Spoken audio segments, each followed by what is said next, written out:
separate from the source.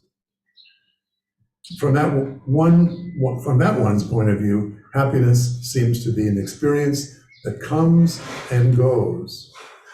Every time that one reaches its object, it dies as a separate self, and then happiness shines. Then the thought-made self rises again, and happiness is dimmed. As it goes out after an object or a relationship, it gets what it wants, it dies as a seeking self, and happiness shines again. You know this one?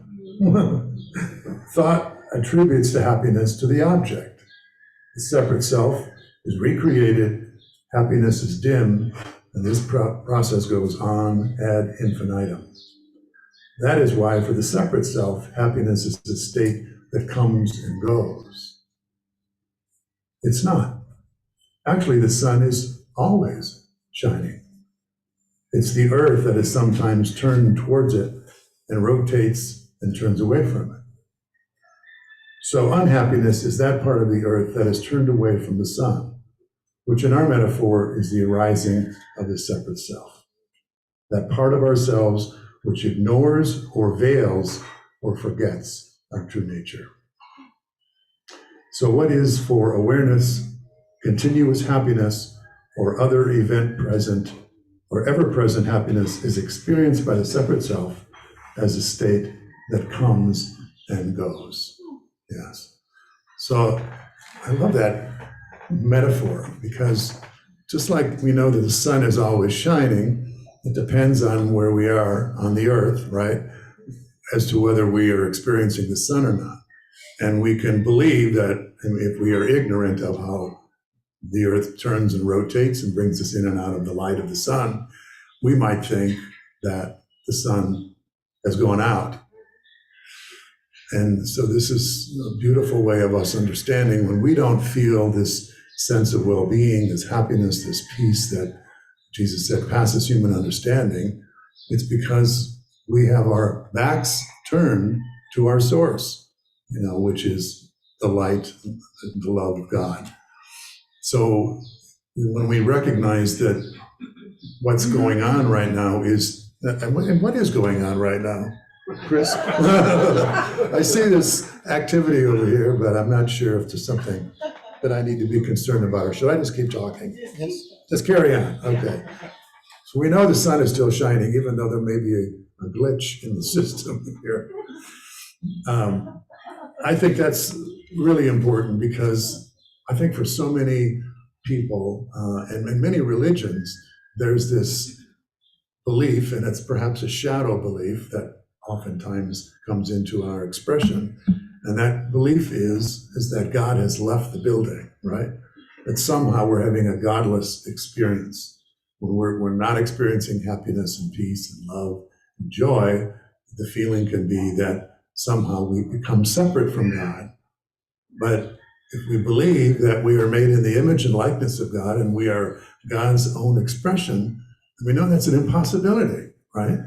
There's no way that we can be separate from our source when we are one with the source. And that is, the great awakening that all of us are seeking, to have this 24/7 recognition and realization that we are one with the one presence, the one power, the one life, and the one love. And that circumstances and conditions which seem to cloud our realization of that don't actually do that. It's only because we have bought into this notion of separation, and we have learned to look outside of ourselves for evidence that would support our happiness and our well-being. Do we know this one? Yes. Yes, we do. Too well, perhaps, eh? So,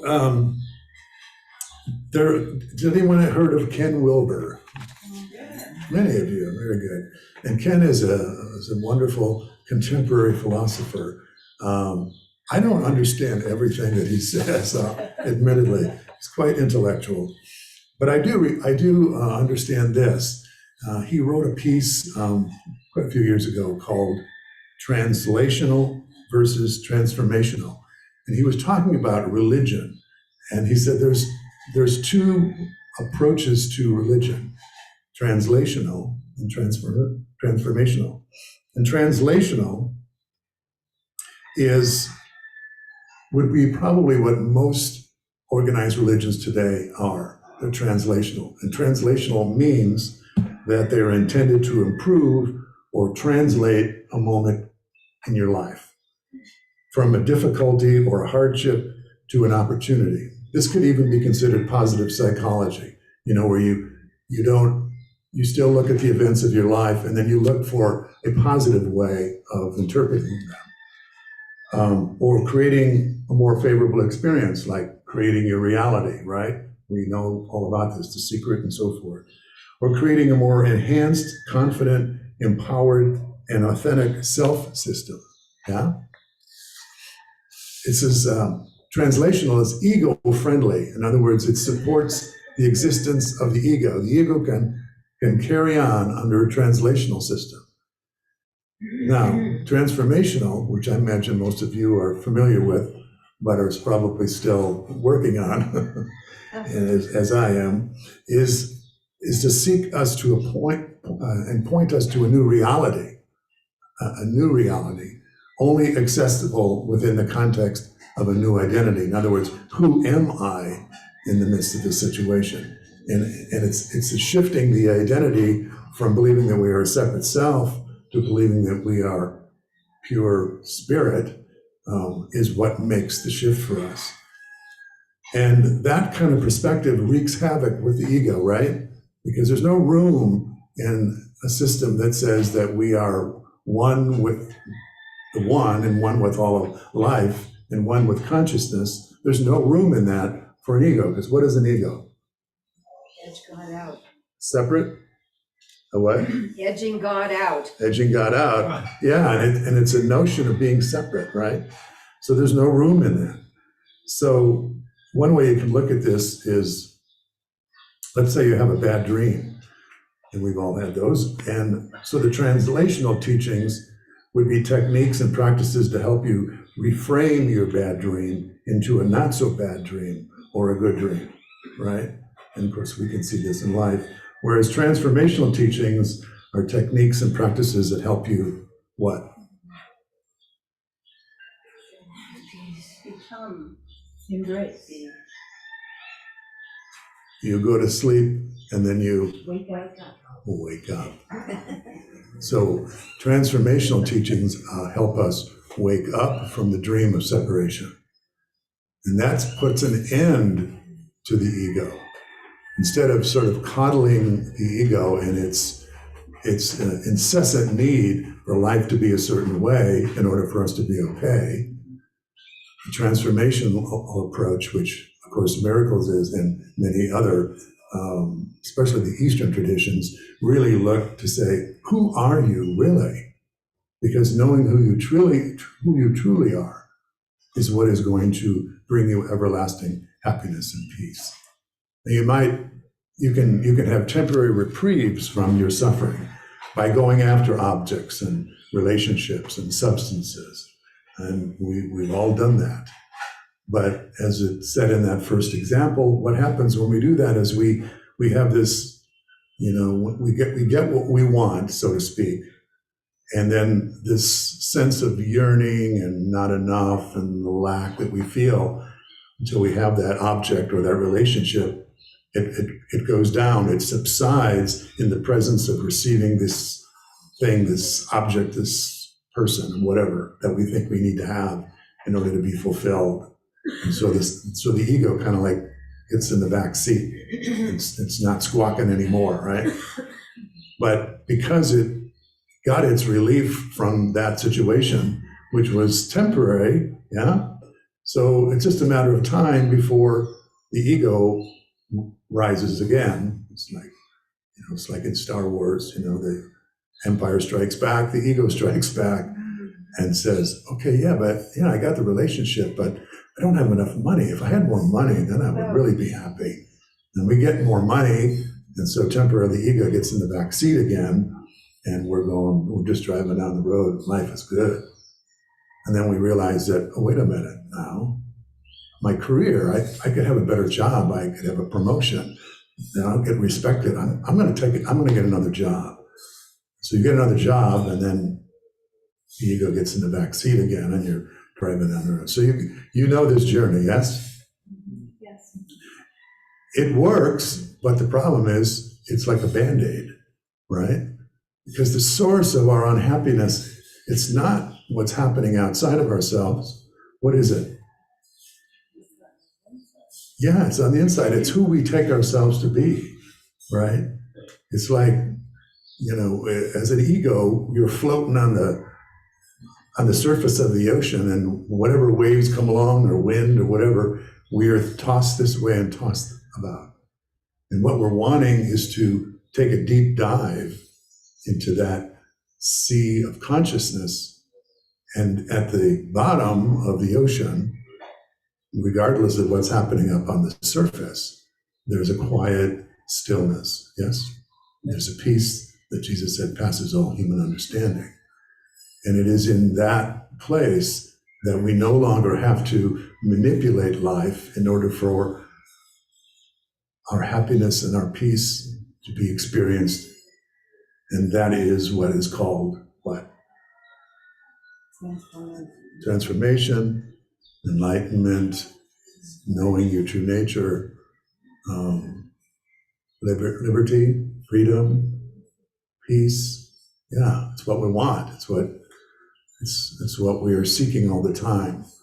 But this world that we live in, of course, is a very convincing illusion, yes? And when we look out and we see all these apparently separate bodies, and we see ourselves as a separate body, and we're so concerned with our well-being in a very personal, kind of self-centered way, right? And so most of our thoughts are, how am I going to protect myself? How am I going to get what I need? And me. we're in the me thing. And there's perhaps times in our life when we're going through really difficult situations that translational religion or treatment is appropriate. Sometimes we just need to be loved and coddled and given compassion and understanding, yes? But we know that once we sort of move through that period, that ultimately what we're really, really wanting is that condition that is deep within us in which we are satisfied without life being a particular way. And I was talking about that in the class that we had here last Wednesday night. And we're going to sort of pick that up again tomorrow night when Reverend Denise is on Zoom with us. So I'm going to play a song.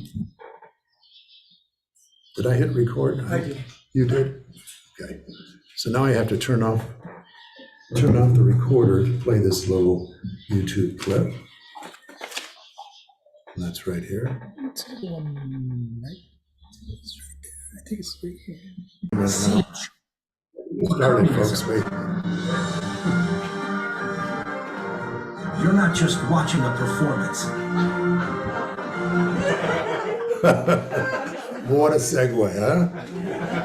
This is professional ministry right here. This is what you're experiencing. It's me at the command here. Didn't have it paused. I thought I had it paused. Anyway, that song is like a 5-minute lesson. I have listened to that song over and over. Besides the music, it's he just suggested I put it in Telegram, and I will. But it's Who You Really Are by Kirtana, Kirtana. Kirtana. He's an amazing singer, songwriter. But the song itself is just an incredible lesson in what I was trying to describe in my words. That who we really are, of course, is not this body mind. And the sooner we get to know our true identity, the sooner we will find that lasting peace and happiness that all of us are seeking in our lives. So it's just there's a lot of ways to get this heart open, and a song like that is one of them. Mm-hmm. So I think I'm going to invite in our friend Vicky. Vicky, if she may be still away, or She's there. Oh, she's there. Okay. Hi, Vicky. Can you unmute yourself? Yeah, can you hear me, Reverend Larry? Good morning. Good morning. And thank you for all of that. That's a really delightful setup for experience, because that's, if we're going to move from translational to that transformational, it really, the access is about experience and how we come to that experience. And that song was such a great example of what meditation does. As we still our mind and focus on a simple thought of the divine, however we see that, it pulls us in like the music does. It pulls us in like entrainment and brings us to a deeper place that we may not even know, that we may not even be able to label, but it brings that kind of deeper peace and respite that brings consistency when we do it over and over and over and make it our life's work to stay in that space of that deeper peace, that deeper connection.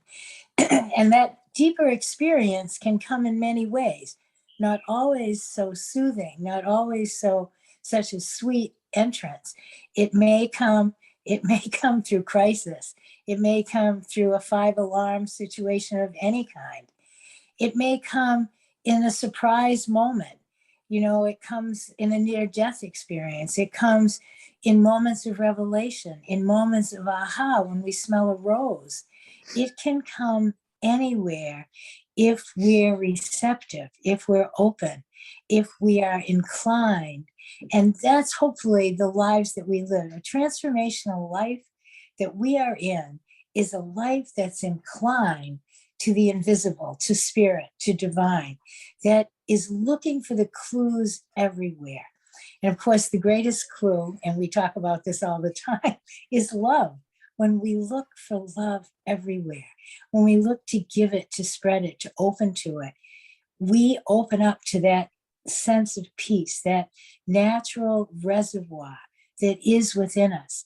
And as we open to it, we let that experience take over, and it bubbles up as its own identity that we recognize as what we already are. But we can't recognize it if we stay externally directed. And that's what the world's way is. Of course, the ego's way is to stay in business and wants to stay running the show. So it keeps us externally driven. We've got external hard drives that want to stay in command, command general. But there is a time for everyone, because who we are has never been lost to us. We may have turned away, but it doesn't mean it's lost. It means it's there, but our attention is not on it. When we simply put our attention on true experience, on experiences that look for true happiness beyond appearances, it is inevitable we find it, because it's all that's really there. That's why it can seem like it's elusive, but what's elusive is our attention. When we take 100% of our attention and we put it on looking for the truth, looking for love, looking for spirit, staying tuned in, it is impossible that who we are doesn't start feeling its way through all of the disguises and masks we've made up. It's impossible that it doesn't, just because it is what we are. So in the Course, they talk about a holy instant. You know, we shift our attention from perception to another reality that's not so much in time, that's out of time. And for peace and happiness, for true happiness to be sustained, it is experiential. We need to want it. We need to desire it. We need to look for it with all of our being. And when we do that, somehow that experience is going to break through. And when it breaks through in a grander, deeper way, it is a new foundational cornerstone in our being. And many of us, especially at this time of the Great Awakening, have had these experiences, and we dedicate ourselves to continuing to let that experience deepen and to be a touchstone for those that perhaps haven't opened to that experience yet. But it doesn't matter. our knowing of that experience and seeing that reality in one another is a stabilizing force, even here in the external world. That's why vision heals. As we see that reality as a sustaining reality in all of our brothers and sisters, despite the appearances, external appearances, experiences they're going through, that stabilizes that deeper happiness in ourselves, and it like magnetizes it for our brothers. We help bring it forth because we are like I don't know what it is, like a steady gaze on that within ourselves and within each other brings it forward. Of course, and then the for me, I see it's a willingness to not put up with anything less, a willingness to not settle for appearances to satisfy, and a desire to let every situation be for this transformational moment of deeper peace and deeper happiness. And we recognize it because that deeper sense of well-being doesn't flux, it doesn't change. Once we hit it is wise and it is necessary to keep our attention on it, to nurture that, because the ego is so prevalent, it is so loud, and it's so noisy, and wants to eliminate that, wants to get rid of that deeper peace by all kinds of bait, the bait on the outside to get our attention away from this sustaining and this foundational cornerstone of peace that comes through our direct experience of paying attention, looking for it, listening for it, opening to it in every which way. But when we are at a loss and there seems to be no grand revelatory experience, those subtler ways of enjoying music, like what you just played, or enjoying the weather, or enjoying a snowflake, those are the moments that entrain us right back to this center that is our direct experience of spirit. And we know it because it brings us into greater happiness, deeper peace, and a natural desire to simply give, to give of whatever we are, to give of a smile, to give of our presence, to give. And in the giving, we remember ourselves even more. We remember in our sharing, in our giving, we are stabilized in that deeper peace that is our foundation. And when we have example through one another, when we're lost for a moment, when I'm lost and I call a brother and hold a brother's hand and say, please remember with me, remember for me, I have forgotten, that does bring me back home. So we have all sorts of ways. Did we lose you, Vicki? Or your volume? We can't hear you. Whoop, did I get gone? Am I here? Yeah, I think you muted for a second there. I touched the wrong thing. All right. Anyway, when we are transformational, we live our lives looking for all the ways to stay listening to spirit. And we learn to watch it and to recognize the code so that we can see it in disaster. We can see it in what looks joyful. We can see it in everything because we've been training ourselves to witness only the spirit in everything. That's a transformational life. That's what we're called to live into here, to help one another stabilize in that, to live into ourselves, and to remember that it is a direct experience. It's not just something that we think about. It has to become our core because it is our core. And when we put our attention on it, we allow that foundation core to emerge into our consciousness, into our awareness. And whoops, let's see, did I get lost again? Hold on. When the phone rings, I get lost for a moment. Okay, we allow it to emerge. So that's what a transformational life is. All right, give me the cues, and I'm willing to follow the cues of peace, follow the cues of spirit. In the Bible, it says, let your eye be single. He will keep him in perfect peace whose mind is stayed on him. That's where we're living. That's where we're called to. And it's an experience that we shouldn't settle for less than every single day. But truly, every single day, it takes all my energy to get centered back into it.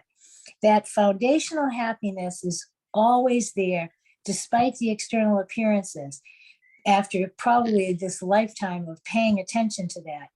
But I see how easy it is to fall off when my attention wanders. So a brother's hand to hold, a rose to smell, anything that can entrain us back gently, or, jolt us back, however it comes. The whole idea, the whole being, the reason for living is to stay in this awareness and to let this awareness be our compass, to let it center us, to fill us, to nurture us, to sustain us, and to give us the direction of how to move through our day every day. Because these are the gifts of spirit. It gives all of that. It gives us the nurturance. It's like we're not a limb cut off from that tree anymore.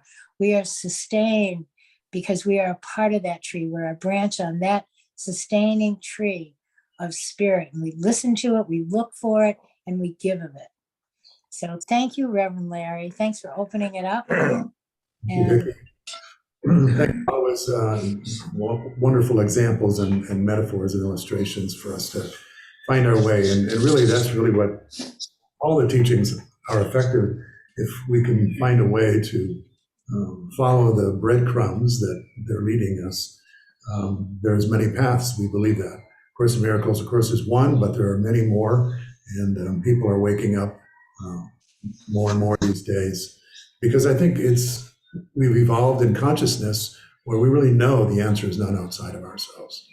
I think we really have found that to be true over and over again, and kind of like the prodigal son, we're tired of eating slop at the pigs and, in other words, settling for less in this experience, this human experience, and that we're really wanting to find our way back to the source of our well-being. And that's journey without distance. And it's going into the heart space.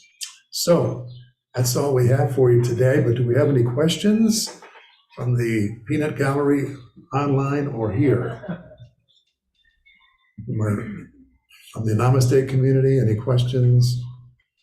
Ding, dun, dun, dun, dun, dun, dun, dun, dun, dun, dun, dun. There's a hand. Yes. Is the concept of nirvana, does it fit into the list that you were speaking of earlier? Awakened, enlightened, is that nirvana? Yeah, nirvana is a state of awareness, which separation would completely dissolve, and you would feel one with life and all people, and that's nirvana. State is sort of state is not a perfect word, and I don't have a better one, but because state sounds like it's something that could be on or off, like you're in the state, you're out of the state, but nirvana would actually be a new reality, where there would be no opposite. Like Course in Miracles says, what is all-encompassing has no opposite. So nirvana would be the same. It's all-encompassing. You wouldn't go like, oh, I'm in nirvana now I'm going to step out of nirvana. There would be no option. Once you sort of touch the hem of the garment, you've transformed and you never can go back. You could put on a costume and pretend, but you'd know you were an imposter. Whereas now, you really are a separate self. Thank you. Yes, thank you. I just realized in the last 2 weeks that I've been waking up sort of every 15 minutes, every half an hour, every hour. And until you actually talked about the transfunctional to transformational. Translational and transformational. Yes, I think that resonated with me because I think I'm waking up, so I'm not in those dreams. So somehow I'm transforming and didn't even realize that. Mm. And I know I'm on this journey to wake up and to change and see, like, and be more light. And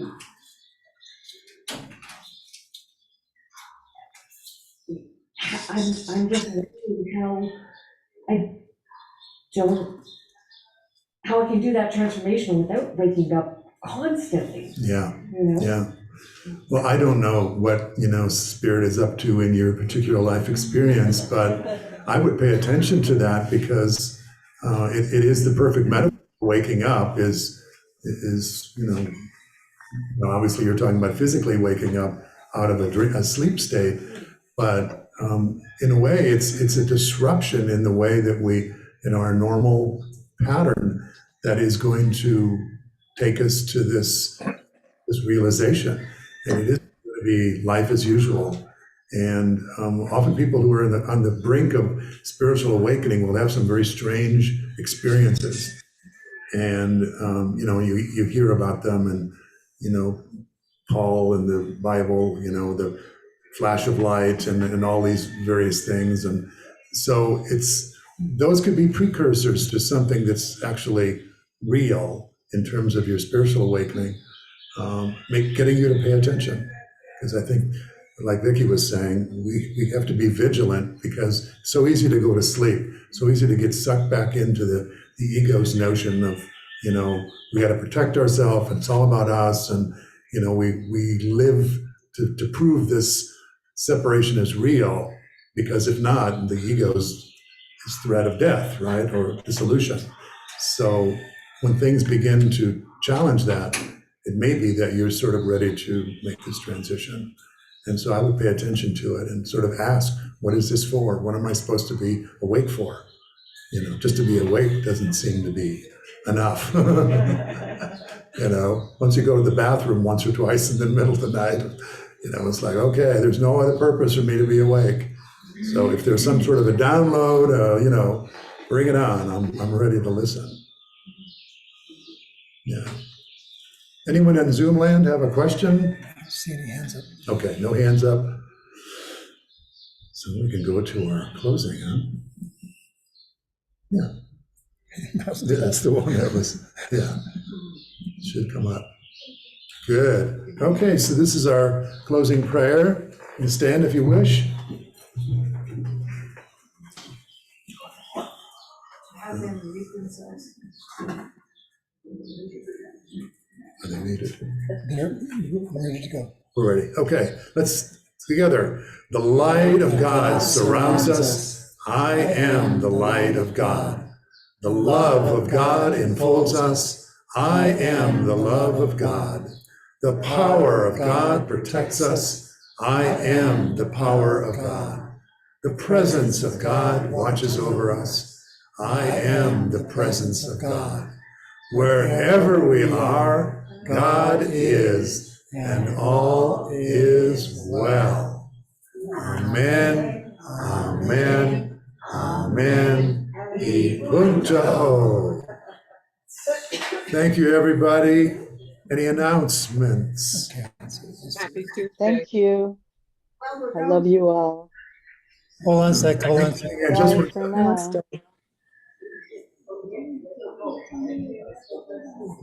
that was just Vicki. I have to stop the recording. Oh, okay. Hi, Robbie.